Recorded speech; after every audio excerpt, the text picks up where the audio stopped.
Hello, welcome to a course on sequence and series. In this lecture, we are going to prove a result on subsequence of a sequence. Let us get into the lecture. Here, the result that we are going to prove is this.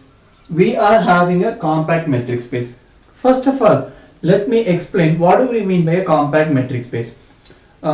In the previous lectures, that is in the course on basic topology, real analysis basic topology, we have seen something called a compact set. A subset of a metric space is said to be compact whenever open cover admits, every open cover admits a finite subcover. This is the definition of a compact set. Here we have not imposed any condition on this set E, which means this E, the subset E may be proper subset or improper subset. When it is improper, that is when we take this E to be the entire X and proves this is a compact set of this metric space X, then we say what?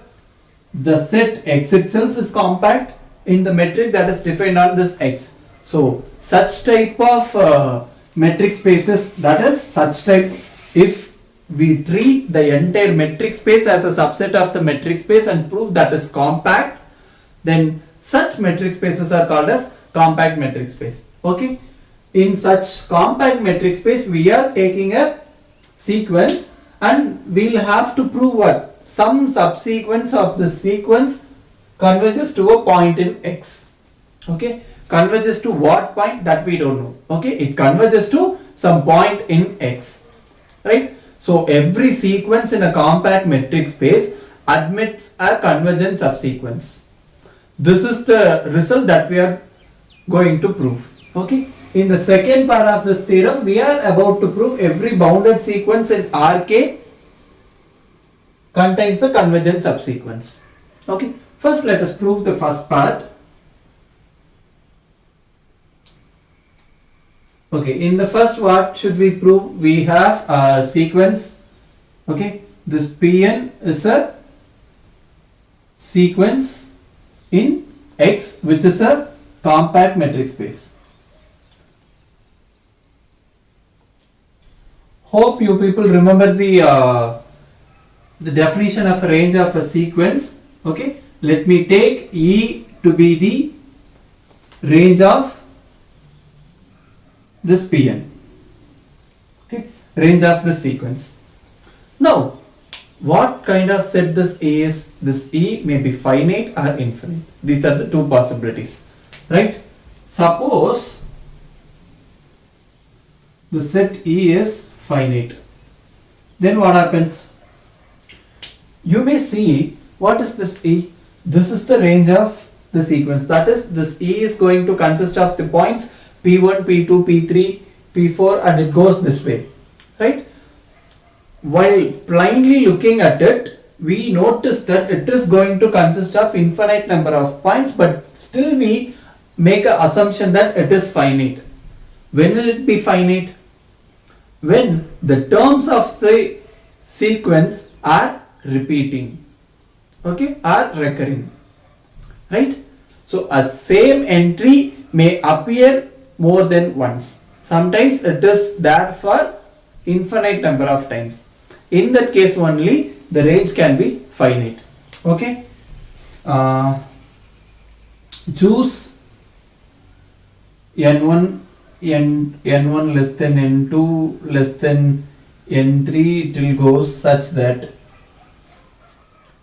Pn1 is same as that of Pn2, which is same as that of Pn3, and this way, right? I don't know what these are equal to some P. Okay, if I take this way, then what happens? Then there is a sequence, subsequence P and K which converges to P, right? That is what we needed to prove, right? So if you have a sequence in a compact metric space, then you must be able to identify some subsequence which converges, right? Here, when the range is finite, we are able to do so. Okay. Now let us go for the other case. That is, when the range is infinite. Okay, when the range is infinite. This is some interesting one. Now we'll have to look at the previous things that we have discussed in the previous courses. Okay, E is infinite. E is an infinite subset of what?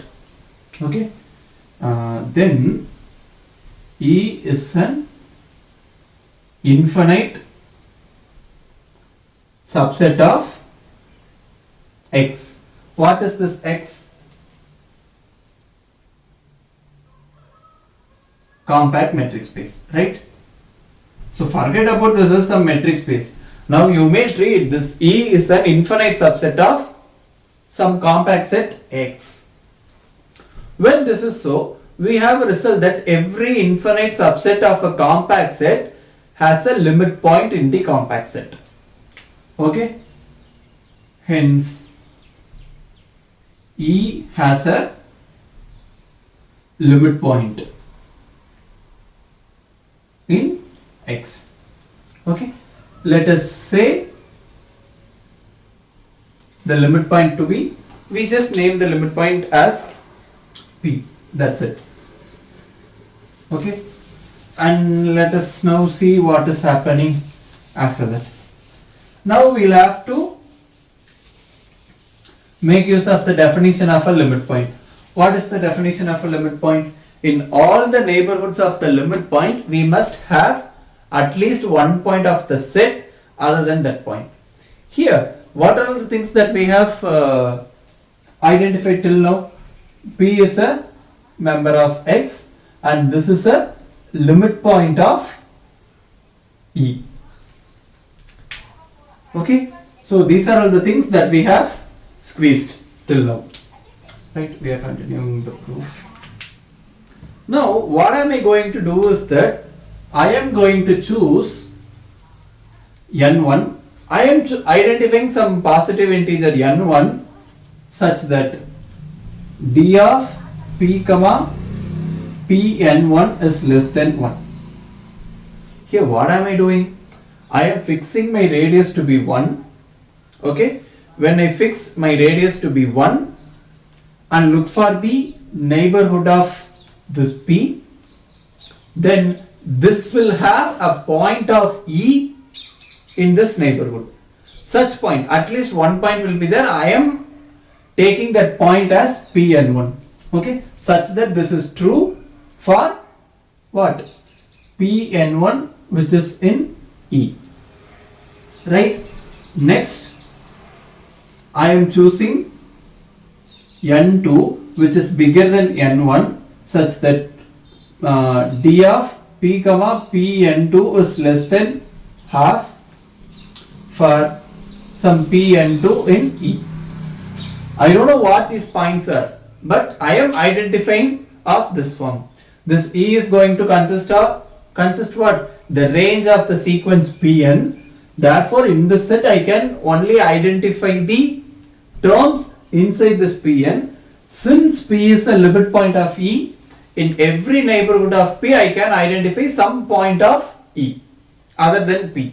I still don't know whether this P is a member of E or not. I am going this way. Okay, proceeding like this.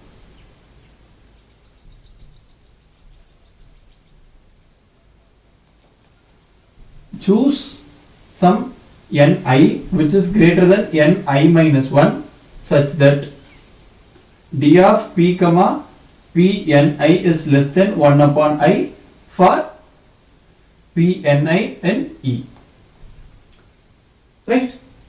Now what is happening here? You have identified some numbers, some entries of this form such that these things are happening. Hence, we have a subsequence Pnk which converges to P. Right? So this you may say, you may put it in other words as well.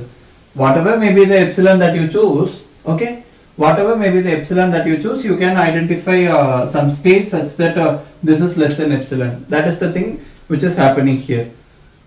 So we have considered two cases when the range is finite and infinite, and we finally proved these things. Therefore, what?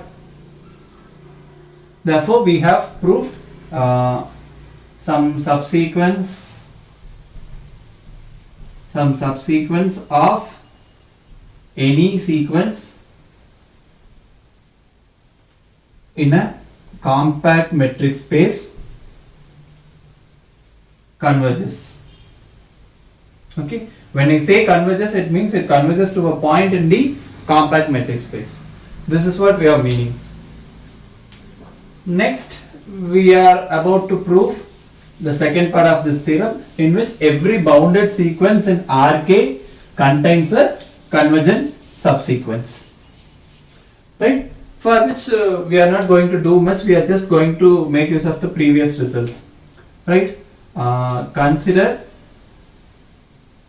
some Sn to be the bounded sequence in Rk. Okay, when do we say a sequence is bounded? Whenever the range is bounded, we call the sequence as bounded, right? Then the range E, okay, of Sn is a bounded subset of Rk. The range is going to be a bounded subset of Rk, right? When this range is going to be a bounded subset of Rk, we can identify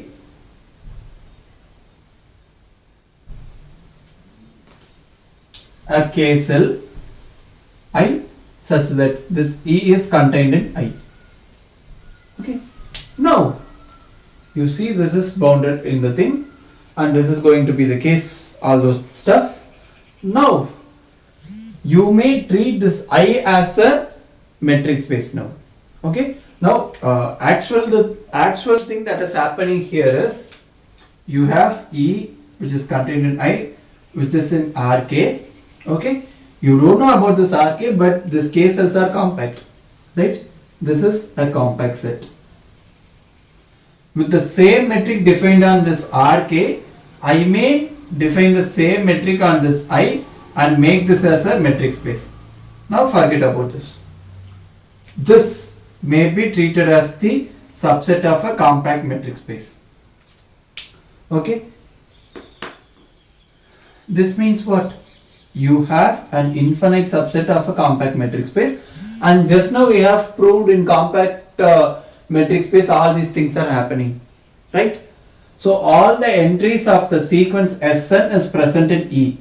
Therefore, you may treat this Sn as a sequence in E. Okay, you have a sequence in the compact. When this is present in E, of course it is present in I. Therefore, what is the thing that we have now? We have a sequence in a compact metric space, then some subsequence of this sequence converges in I. When it is convergent in I, it is also convergent in Rk. Here, convergence means we are talking about the limit which is present in the set R0. Whenever a point is present in I, of course it is present in Rk. Right? So that is what the thing. Here, in order to complete the proof, you just identify these things, and I can be treated as a compact metric space, and Sn is a sequence in I. So using the previous part, the proof of this part follows.